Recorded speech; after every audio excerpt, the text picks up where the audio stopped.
காபாவும்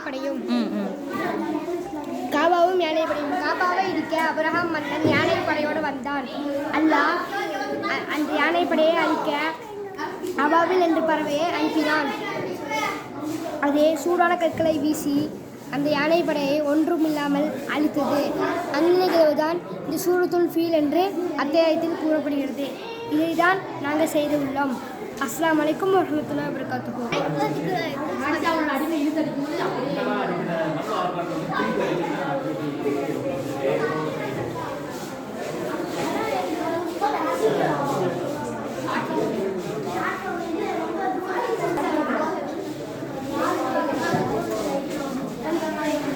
அது எங்கடா இருக்குது? மஸ்ஜிதுர் ஜீவன்ஸு. நீங்களே ரீக்ரியேட் பண்ணிட்டீங்களா?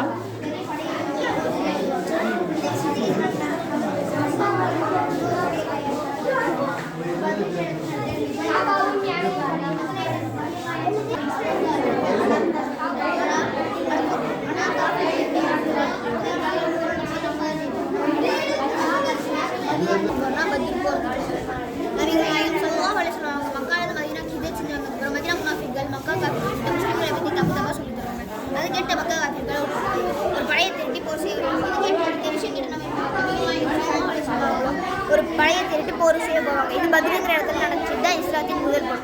அந்த நைட் அந்த நபிகள் நாயகம் ஸல்லல்லாஹு அலைஹி வஸல்லம் அந்த நைட் ஒரு கிணற்றுக்கு பக்கத்தில் ஒரு மேடா இருக்கிற இடத்துல தங்குனாங்க. தங்கி அல்லாஹ் தஆலா துவா செஞ்சும் போது மக்கா காஃபிர்கள் என்ன பண்ணாங்கன்னா, நாளைக்கு நடக்கிற போரில் நம்ம தான் எங்களோட படைபலம் அதிகமாக இருக்கிறேன், மது அடிச்சுட்டு ஆடல் படலில் ஈடுபடுறாங்க. அப்போ அல்லாஹ் தஆலா நபிகள் நாயகம் ஸல்லல்லாஹு அலைஹி வஸல்லம் கிட்ட கேட்குறாங்க, நாளைக்கு நடக்கிற போரில் நீங்களும் உங்களுக்கு ஜெயிப்பீங்க, நீங்கள் கவலைப்படாதீங்க. ஆனால் நபிகள் நாயகம் ஸல்லல்லாஹு அலைஹி வஸல்லம் அவங்க கூட தங்குறவங்களை யார்கிட்டையும் சொல்ல மாட்டாங்க. அடுத்த நாள் காலையில் போர் நடந்தது.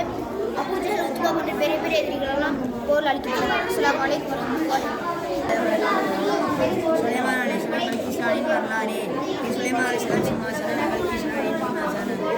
அதனால் சுலைமான் அலைஹிஸ்ஸலாம் படைப்பட்டாளர்கள் போயிட்டு இருக்கும்போது படைப்பட்டாளர்கள் போயிட்டு இருக்கும்போது சிறிது மரம் என்பதோ செய்தி வச்சேன்னு செய்தி பார்த்தா ஒரு தீய அடைக்கப்படு. எந்த கோவில் பார்த்தா பல்கிஸ்ரானின் கோட்டம். அப்போ சுலைமான் சொல்லிட்டு இஸ்லாத்தை சொல்ல போர் கொடுக்குறாங்கன்னு சொன்னாங்க. பல்கிஸ்ரானி திரும்பி ஒரு மூட்டை தங்கத்தை அமுச்சு விட்றாங்க. சுத்தம் பார்த்துட்டு அப்படியே கீழே போய் போயிடுறாங்க. அப்புறம் பல்கிஸ்ரானி வரேன் திரும்பி யார்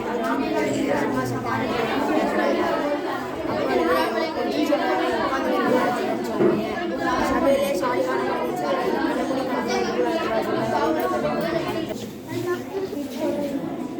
தரமாட்டாங்க.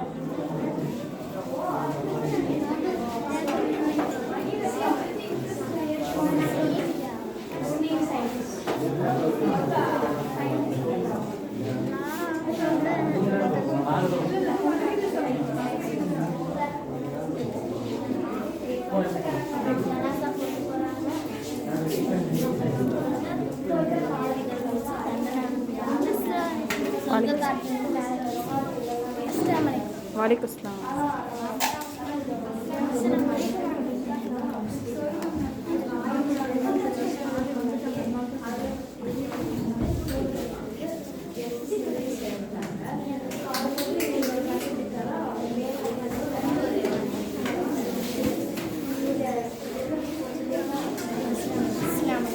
वालेकुम अस्सलाम.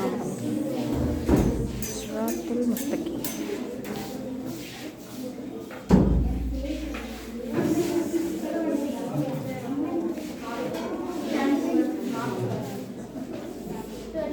ஓ, இந்த நூலில் கிடக்கிறது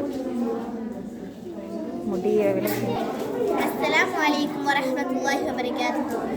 நான் ஃபாயிஸா. இன்றைக்கு நான் எடுத்துக்கொண்ட தலைப்பு நல்லடியார் மற்றும் கெட்டடியார் கபர் வாழ்க்கை.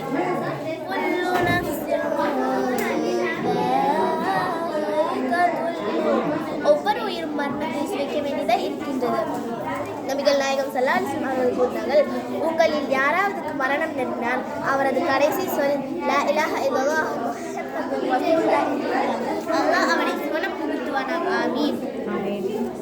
மௌத்து வீட்டுக்கு செல்லும் பொழுது துக்கத்தால் கண்ணீர் வடிக்கலாம்.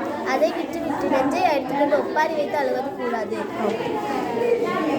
மௌத்துக்காக அதிகமாக துஆக்கள் செய்ய வேண்டும். உலக விஷயங்களை பேசுவதை தவிர்க்க வேண்டும். குளிப்பாட்டுதல்.